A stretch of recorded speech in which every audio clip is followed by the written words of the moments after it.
je vais surtout m'attacher à essayer de comprendre l'actualité, ce qui se passe, comment on est arrivé, où on en est et où on va. Ce qui me paraît personnellement assez inquiétant, contrairement à l'impression générale très positive que l'on a tendance à entendre sur le dossier iranien.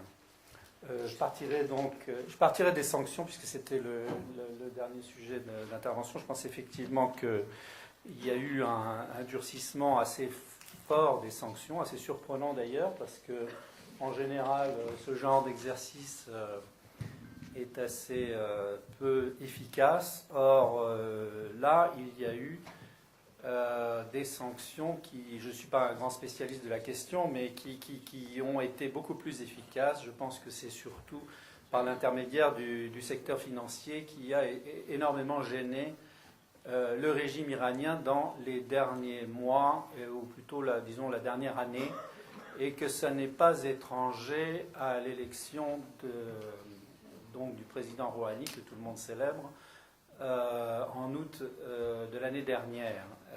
Je pense que le régime a réagi de cette façon-là, en faisant élire, parce que les élections en Iran ne sont pas des élections qui ne sont pas contrôlées, il ne faut pas être très naïf.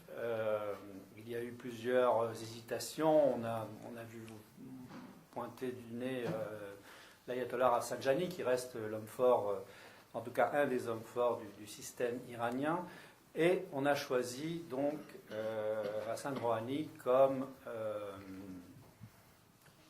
né du régime, comme nouveau porte-parole du régime. Alors il a un compte Twitter qui est assez bien alimenté, en anglais, j'imagine aussi peut-être d'autres langues. En tout cas, il est très efficace et tout le monde le suit avec beaucoup d'intérêt. Son mandat a été explicitement défini comme étant de desserrer l'étau des sanctions, point final. Et c'est ce à quoi il s'attache à faire avec son compte Twitter, etc., en se montrant sous un jour sympathique à l'opinion occidentale. Ce qui n'est pas très difficile compte tenu des souvenirs que l'on a de son prédécesseur.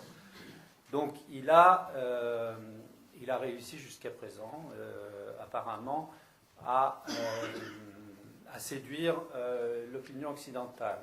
Sur le plan plus sérieux des négociations, qui ont quand même été un fait, on oublie aujourd'hui, mais depuis 1979, l'Iran était au banc des nations.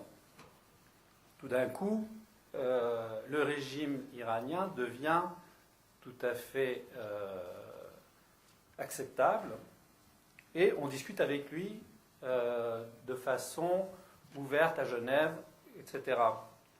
C'est un changement radical, de la part des États-Unis notamment. C'est un changement radical qui vient soutenir ce régime. On ne peut pas voir les choses autrement. C'est-à-dire que la légitimité que l'on accorde au régime iranien en s'asseyant à je ne sais pas combien, à 6 devant lui, c'est quand même lui donner une importance considérable. On rentre dans la logique de l'impunité. Pour le régime, c'est un succès considérable. Quelles sont les concessions qu'a faites le régime ? Personnellement, j'ai du mal à les trouver. En revanche, on accepte ce qu'on n'acceptait pas, à savoir l'enrichissement. Évidemment, on suppose qu'il sera plafonné, mais chacun sait que une fois que vous avez les centrifugeuses et qu'en plus on vous donne le droit de continuer à faire des recherches pour améliorer les centrifugeuses, il est assez facile de passer d'un stade au stade supérieur. Donc, sans entrer dans le détail, sans analyser, parce que je ne suis pas spécialiste, la question de l'accord et des négociations nucléaires, l'autre aspect des choses est que l'on ne parle que du nucléaire, comme cela a été souligné déjà. Qu'est-ce que ça veut dire ? Ça veut dire qu'on ne parle pas du reste. Si on ne parle pas du reste, ça veut dire que le reste, je ne dirais pas qu'on s'en fiche, mais En tout cas, ce n'est pas le problème, puisque le problème, c'est le nucléaire. Donc, là encore, c'est un succès considérable de la part du régime. D'autant plus qu'on ne peut pas dire encore, ou on peut espérer, mais c'est difficile à avoir, que le régime soit sur le reculoir. En Syrie, apparemment, pour l'instant, ce n'est pas tout à fait le cas. Donc, ce qui est très inquiétant, c'est que le régime, donc, qui n'avait aucune légitimité internationale, tout d'un coup en a une, qu'il n'a fait aucune concession sur le plan régional, et qu'il voit donc sa politique soutenue, et on ne voit pas en quoi il serait amené à changer de politique. On a parlé de l'Irak. Effectivement, c'est assez invraisemblable qu'une intervention américaine en Irak ait fini par placer à la tête de l'Irak un régime pro-iranien. Il fallait quand même le faire. En Syrie, vous avez une négociation assez rocambolesque sur les armes chimiques qui fait que Bachar el-Assad, dont tout le monde prétendait vouloir qu'il s'en aille, est finalement là aussi légitimé par une négociation internationale. Et on se demande à quoi jouent les pays occidentaux, puisqu'ils ont légitimé Bachar el-Assad, ils ont légitimé l'Iran. Et quelle sera la suite des opérations? Il me semble qu'il doit y avoir autre chose. Il doit y avoir quelque chose de plus important qui se passe pour expliquer cela. La seule chose que j'ai trouvée personnellement, c'est les États-Unis. Les États-Unis, semble-t-il, en ont assez de faire la guerre à droite et à gauche, avec le succès que l'on sait, et ont décidé d'arrêter les frais, et notamment d'arrêter les frais dans cette région du monde qui est le Moyen-Orient. Pourquoi? Pour des tas de raisons. D'abord parce qu'ils ont autre chose à faire vis-à-vis de la Chine. Ils ont compris, eux, contrairement à nous, que le monde avait changé et que l'avenir se faisait là-bas, en Asie. Et puis, ils ont, eux, des sources énergétiques qu'ils n'avaient pas et qui vont les rendre indépendants de ce point de vue-là. Donc je crois qu'on ne s'est pas encore assez rendu compte de cette révolution pour notre génération. On n'a pas connu ça. On a connu la doctrine Carter qui considérait le Golfe comme une région stratégique pour les États-Unis. Maintenant, c'est terminé. Il ne faut pas aller trop vite en besogne, mais ce retrait américain est quand même très important et il va se faire, et il se fait.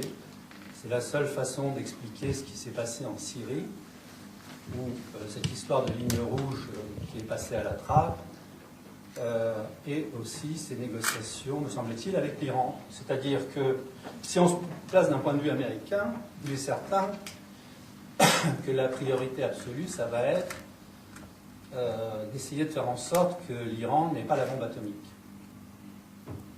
J'imagine que si moi j'étais à Téhéran à la place du régime iranien, je penserais à ça et je jouerais de la carte du nucléaire. Moi, j'aime pas du tout les théories de la conspiration, mais j'ai un peu l'impression que c'est ce qui se passe dans la tête des deux principaux protagonistes, les Européens étant évidemment purement spectateurs de ce jeu. Revenons aux États-Unis. Donc, en admettant qu'ils arrivent à un accord sur le nucléaire,